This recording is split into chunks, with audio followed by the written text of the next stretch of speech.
grab a seat because we're going to show you the steps that we took to repair this really nasty damage on this newer Dodge Ram without doing any repainting or body work. Taking it from this to this. Hang tight. So we're going to be manipulating the metal from the inside and outside of the panel, and to do so from the inside of the panel, we're going to go ahead and take this wheel off, and that's going to create a pathway to get our tools behind to start manipulating. Now from the outside of the panel, we're doing some glue pulling, as you're seeing here. This is our setup. Looks like a crazy science experiment here, but rest assured this is no experiment. We've been doing this many years, and glue pulling is the way to go. As you see, we're moving a lot of metal really fast.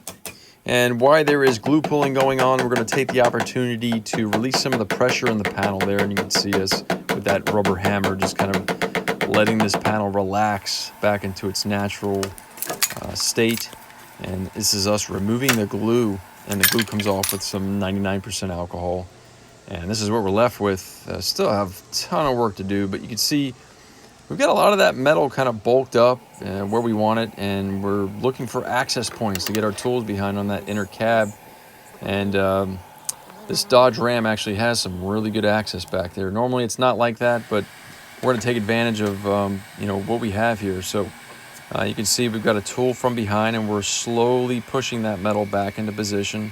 I've got this sped up a little bit just to kind of keep it entertaining for you, so you're not sitting through hours and hours of me pushing on the metal like that.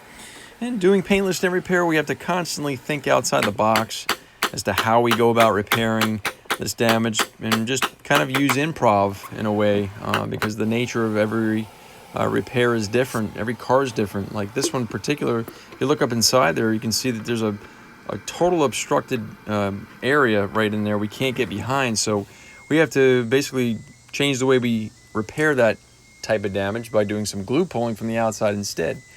And this is our kind of midway point here. It's looking a little choppy, a little rough, but we've got the general shape back, and that's what we want. From here on out, it's just a matter of slowly manipulating that metal back to its original shape. So we got a little bit of a gap right there, a little misalignment between their cab corner and the door, so we're going to shock this lower cab section back into position. We'll take anything we can get at this point just to kind of get that realigned. And you can see this is actually, I would say we're getting there. We're getting there slowly. This is, I would say, maybe about 80%, 85% done. And after many hours of fine metal manipulation, we are done. This vehicle had a little bit of paint damage from the impact right there, as you can see, in the door jamb area there especially. We covered it up with some touch-up paint. Customer just did not want to do any kind of grinding, cutting, welding, or repainting, or body filler on this beautiful Dodge truck, and this is the route he chose, and guess what? Super happy in the end. And that's what we strive for every single day. Hopefully you learned a little something new. If you'd like further information, you can go on to cfldentrepair.com or just give me a call directly, 386-216-5185. I appreciate you taking the time to watch. Thank you.